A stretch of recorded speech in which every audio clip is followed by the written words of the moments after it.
Hello dear student, environmental chemistry के ऊपर हमारी जो एमएससी एंट्रांस के लिए हम प्रेपरेशन कर रहे हैं उसके लिए जो इम्पोर्टेंट डेफिनेशंस हैं उनका आपको पता होना चाहिए, जनरल सा आइडिया होना चाहिए। तो सबसे पहले तो एनवायरमेंट पोल्यूशन क्या होता है, ठीक है। तो पोल्यूशन जो हमारे एनवायरनमेंट को हार्मफुल वेस्ट प्रोवाइड करवाता है उसको क्या बोलते हैं, एनवायरमेंटल पोल्यूशन कहते हैं, ठीक है। पॉल्यूटेंट की बात करें तो any substance produce either by natural resource और by human activity which cause adverse effect on the environment is called pollutant, ठीक है। तो पॉल्यूटेंट हमारे कैसे हो सकते हैं on the basis of degradation, वो हो सकता है बायोडिग्रेडेबल और नॉन बायोडिग्रेडेबल, ठीक है। जैसे बायोडिग्रेडेबल में हमारे पास डोमेस्टिक सीवेज आ जाता है और नॉन बायोडिग्रेडेबल में plastic, glass, radio active substances हो गए, ठीक है, pesticides, heavy metals.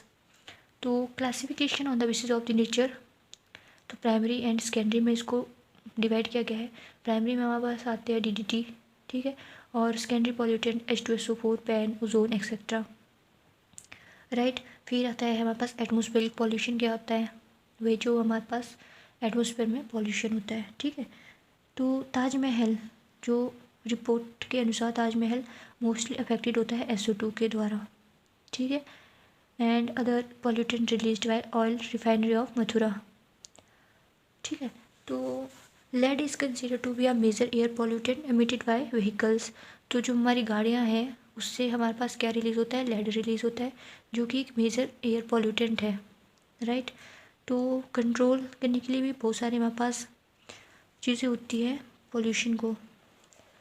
Bhopal gas strategy, तो इसमें क्या हुआ था ट्रेजेडी में कि फिर आता है consequences of tropospheric pollution, Bhopal gas tragedy. In December 1984, 2 दिसंबर 1984 को क्या हुआ था कि a dense cloud of methyl isocyanate gas, जिसको कि हम MIC कहते हैं, leak from a storage tank of the Union Carbide LTD plant in Bhopal. It caused a great loss of life to people and animals. Methyl isocyanate was prepared by the reaction of methylamine with phosgene and stored in abundance, ठीक है। तो हमारे पास leak हो गया था MIC, मतलब कि methyl isocyanate gas, जिससे कि भोपाल में काफ़ी लोग मारे गए थे, ठीक है। तो ग्लोबल वार्मिंग और ग्रीन हाउस इफेक्ट क्या है। ग्रीन हाउस इफेक्ट में जनरली क्या होता है कि जो हमारे पास अर्थ की एटमॉस्फेयर में गैसेस है, ठीक है, उनको, या फिर गैसेस तो हमारा ग्लोबल वार्मिंग के लिए होगा ना। ग्रीन हाउस इफेक्ट में होता है कि जो अर्थ का एटमॉस्फेयर है वो हीट एब्जॉर्ब कर लेता है सन से, ठीक है। और हमारे पास क्या कर जाता है कि जो कार्बन डाइऑक्साइड मॉलिक्यूल है वो भी क्या कर देते हैं, ट्रैप कर देते हैं हीट को। अगर हमारे पास अमाउंट कार्बन डाइऑक्साइड का क्रॉस हो जाता है delicate proportion of 0.03%, the natural green house balance में भी disturb as result in global warming, ठीक है। फिर है एसिड रेन। एसिड रेन की बात करें तो हमारे पास जो रेन का बेसिक pH लेवल होता है वो होता है 5.6।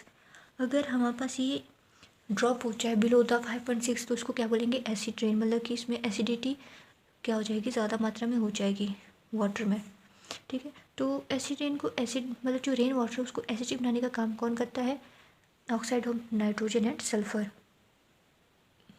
हार्मफुल इफेक्ट की बात करें तो एसिड रेन हमारे पास इफेक्ट करता है एग्रीकल्चर को, ट्रीज़ को, plant, animal life in aquatic ecosystem, ठीक है। Smoke is the mixture of smoke and fog in suspended droplet form, ठीक है। तो ये कुछ स्ट्रेटेजी है to control the environment pollution. पहले तो वेस्ट मैनेजमेंट करनी, रिसाइकलिंग होगी, डाइजेशन एक्सेट्रा, डंपिंग मेथड भी इंपॉर्टेंट होता है। फिर है ग्रीन केमिस्ट्री। ग्रीन केमिस्ट्री हमारी एक ब्रांच है केमिस्ट्री को डिटेल करती है हमारे पास केमिकल ऑफ डेली नीड्स, ठीक है, are produced by using a reaction of processes that neither use toxic chemical nor emit such chemical into the atmosphere. तो ये एक सेफर केमिस्ट्री है to prepare the chemicals, right. तो इसके MCQ में सबसे पहले तो क्वेश्चन यही आता है, during Bhopal gas tragedy the gas released was, आपने ये भी पढ़ा कि कौन सी थी, MIC मिथाइल आइसोसाइनेट, ठीक है। एक ये वाला क्वेश्चन इंपॉर्टेंट है, Minamata disease is due to pollution of, तो किसकी वजह से हमारे पास मिनामाता डिजीज़ हुई थी, तो उसका जो आंसर है वो है industrial waste mercury into fishing water.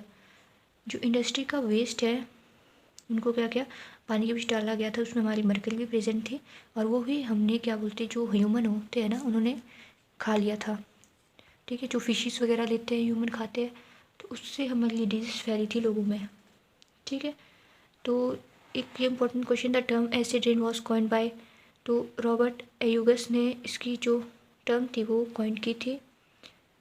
The main source by which the Taj Mahal में be destroyed is fuel gases from Mathura refinery, जो हमारे पास ऑयल रिफाइनरी की जो गैसेज आती है मथुरा रिफाइनरी से, तो मेन जो हमारे पास सोर्स है ताजमहल को इफ़ेक्ट करने का है। ठीक है, and this is also a very important question, Taj Mahal is threatened by pollution from sulphur dioxide.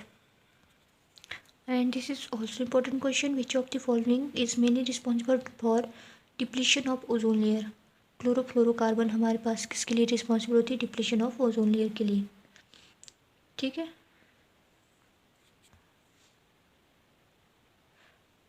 White lung cancer किसके द्वारा होता था? Option number D is right, textiles. Ozone hole is maximum over, तो आपको पता है कि कहाँ पर है हमारा? अंटार्कटिका में ओजोन होल सबसे ज़्यादा देखा जाता है। तो ये थे हमारे पास कुछ इंपॉर्टेंट क्वेश्चन जो हमारे पास एनवायरमेंटल केमिस्ट्री में